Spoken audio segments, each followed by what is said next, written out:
Les véhicules électriques sont devenus une réalité et aujourd'hui, les scientifiques voient plus loin. Ils explorent de nouvelles pistes pour les rendre plus sûrs, plus fiables, plus autonomes et plus abordables. Et comme vous allez le voir, les chercheurs européens ne manquent pas d'idées quand il s'agit de s'attaquer à ces défis. Alors, bouclez votre ceinture et prenons la direction de la mobilité électrique du futur.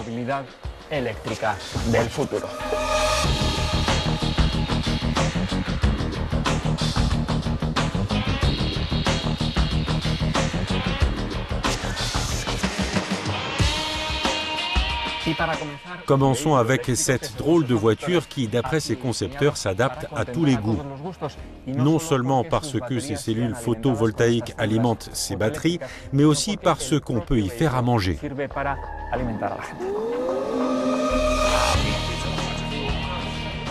Un micro-ondes, des plaques de cuisson, voilà ce qu'on trouve à l'arrière de ce véhicule. Dans ce laboratoire italien, ces scientifiques installent du matériel de recherche pour le moins inattendu à bord du prototype qu'ils ont développé. Qu'est-ce que c'est que cette voiture ? C'est une voiture restaurant électrique. On voulait prouver qu'en utilisant uniquement l'énergie photovoltaïque, on pouvait faire rouler le véhicule, mais aussi y mettre une cuisine pour faire à manger. Le tout dans une démarche plus respectueuse de l'environnement.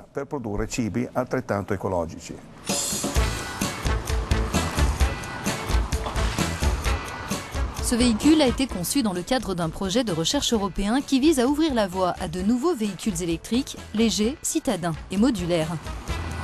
Ce minuscule food truck est le dernier né d'une gamme complète qui comprend des petits pick-up, des vannes et des taxis. Il présente les mêmes éléments de conception en matière de châssis, de transmission et de technologie nécessitant un apport en énergie. Quelles difficultés mécaniques et électriques avez-vous rencontrées lors de la mise au point de ce prototype ? Notre voiture est modulaire. On a toujours le même châssis qui s'appuie sur un mélange d'acier très résistant. Le prototype a 4 roues motrices et 2 moteurs, l'un à l'avant, l'autre à l'arrière. Chaque moteur fait tourner 2 roues. Ces véhicules intègrent des éléments simples, ce qui facilite l'assemblage et permet de réduire les coûts. Mais pour les rendre aussi sûrs que les autres sur ce marché, les chercheurs ont dû trouver de nouvelles solutions. On parle de très petites voitures, donc il y a beaucoup moins d'espace pour absorber l'énergie. On a donc décidé d'utiliser un acier spécial pour sa structure. C'est un acier très élastique, vraiment innovant. Et le plus gros avantage, c'est que cet acier absorbe de grandes quantités d'énergie. Pero que tienen la gran ventaja de que absorben más energía.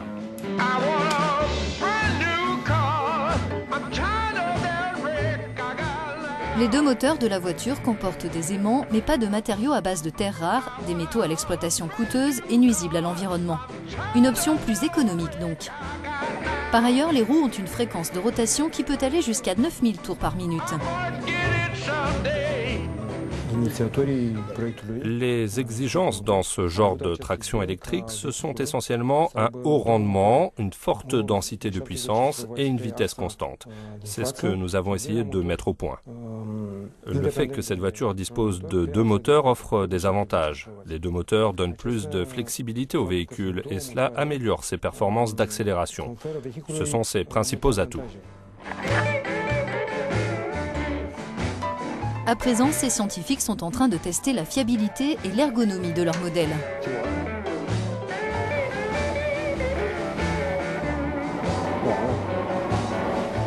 Ils étudient de très près la visibilité, la manœuvrabilité, la détection embarquée ou encore la puissance de calcul.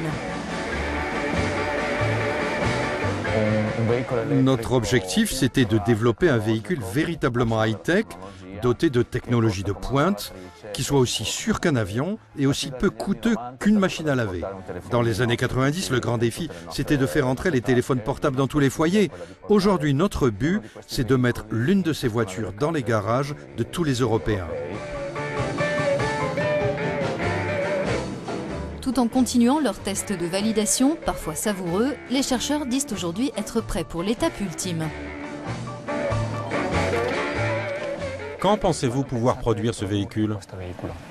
Notre idée de base, c'est que la fabrication soit sur mesure. Dites-nous où vous voulez produire ces voitures, on arrive avec nos camions et à l'intérieur, il y a des robots programmés pour assembler les véhicules.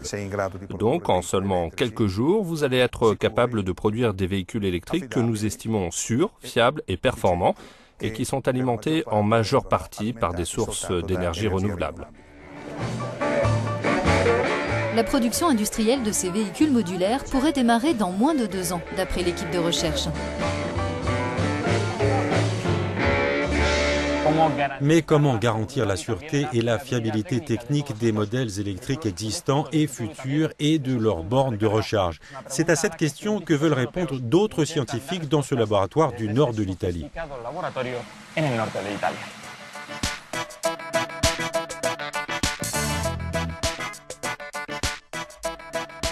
Pour tester les performances des véhicules électriques et hybrides, ces chercheurs disposent d'une chambre climatique où le niveau d'humidité est contrôlé et où les températures peuvent aller de moins 30 à plus 50 degrés. Il s'agit d'évaluer l'impact du chauffage, de la ventilation et de la climatisation en fonction des cycles de conduite et des conditions climatiques, mais ce n'est pas tout. On recueille des informations sur les données électriques, le ratio entre les émissions du véhicule et sa consommation, mais aussi la consommation d'électricité propre au véhicule et le fonctionnement de la batterie.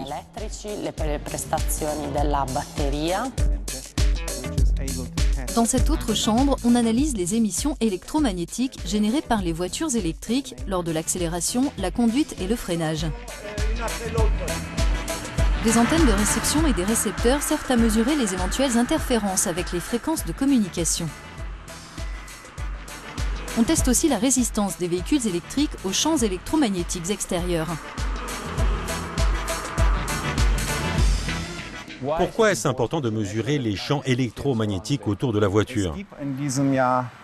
La mobilité électrique est un domaine de recherche très jeune et elle comporte des équipements techniques pour lesquels des craintes doivent être dissipées et le développement des méthodes doit se poursuivre si l'on veut surmonter les difficultés en matière de sécurité dans l'avenir. On peut citer par exemple la question des champs magnétiques très basse fréquence lors du rechargement, qui pourrait dans certaines circonstances générer un risque pour les porteurs de pacemaker. Et nous voulons bien sûr exclure ce genre de risque dès le départ.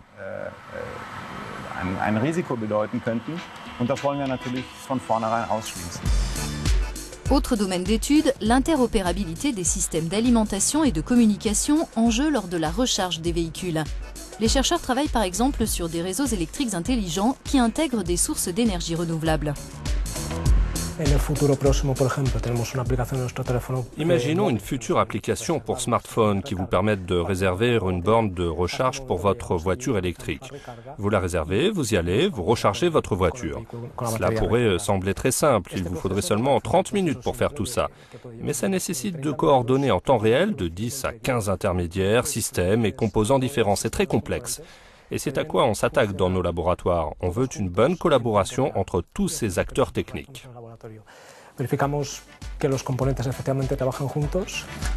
L'ensemble de ces travaux devrait aider à établir des normes de sécurité et de fiabilité pour les futurs véhicules électriques et dispositifs de recharge.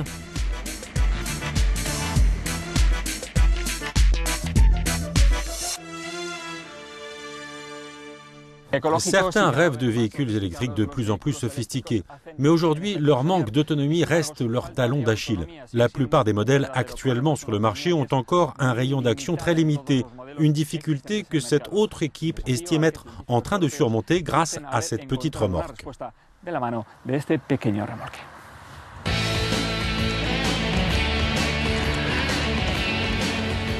Ici, les chercheurs ont mis au point un générateur logé dans une remorque. Il peut être programmé par le biais d'une application mobile.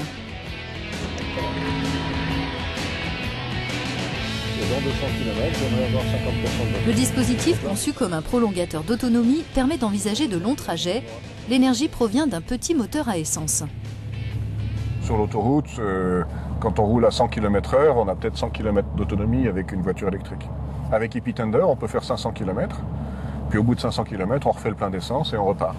Il y a des gens qui vont se dire que c'est quand même curieux de produire de l'électricité avec de l'essence. Oui, C'est un vrai paradoxe. On va rouler presque tout le temps à l'électricité sur des petits trajets. Donc quand on fait 20-30 km, on le fait sur la batterie. Et quand on fait 500 km, on va le faire à l'essence. Mais combien de fois dans l'année on fait 500 km? 3 fois, 5 fois, 10 fois peut-être, maximum. La remorque, qui ne s'adapte pour l'instant qu'à certaines voitures, a une longueur d'environ 1,20 m, un poids de 250 kg et fournit une puissance maximale de 20 kW. À l'intérieur, on trouve aussi des systèmes électroniques complexes. Il a fallu d'abord trouver le bon processeur, le bon système et faire en sorte que les algorithmes qu'on avait imaginés sur papier fonctionnent dans la vie réelle. Les premiers exemplaires ont été fabriqués par cette PME française. D'après ses développeurs, le produit est désormais prêt à intégrer des lignes de montage industrielles, diverses contraintes ayant été prises en compte. On a du moteur thermique, on a de l'électronique de puissance dans un environnement qui est assez restreint, avec des contraintes d'intégration mécanique, avec ces fonctions un peu complexes qui sont intéressantes dans la réalisation du tender.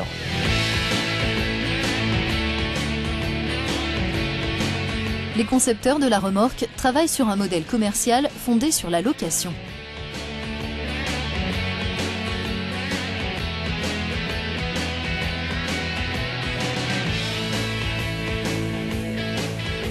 On ne va pas fabriquer un tender pour chaque voiture, on ne va pas mettre un moteur dans chaque voiture. Vous allez avoir un tender peut-être pour 15 ou 20 voitures, et chacun va l'utiliser uniquement quand il en a besoin. Et on parle de quel prix? Si vous le louez une journée et que le moteur ne fonctionne qu'une heure, vous payez 17 €. Et si vous le louez une journée et que le moteur fonctionne 3 heures, pour les 3 heures supplémentaires, vous allez payer 7 € chaque fois, c'est-à-dire 21 €. Donc ça vous fait 38 € pour 4 heures de fonctionnement par exemple. D'après les initiateurs du projet, la remorque Hippie Tender devrait faire son apparition sur les routes européennes d'ici 3 ans.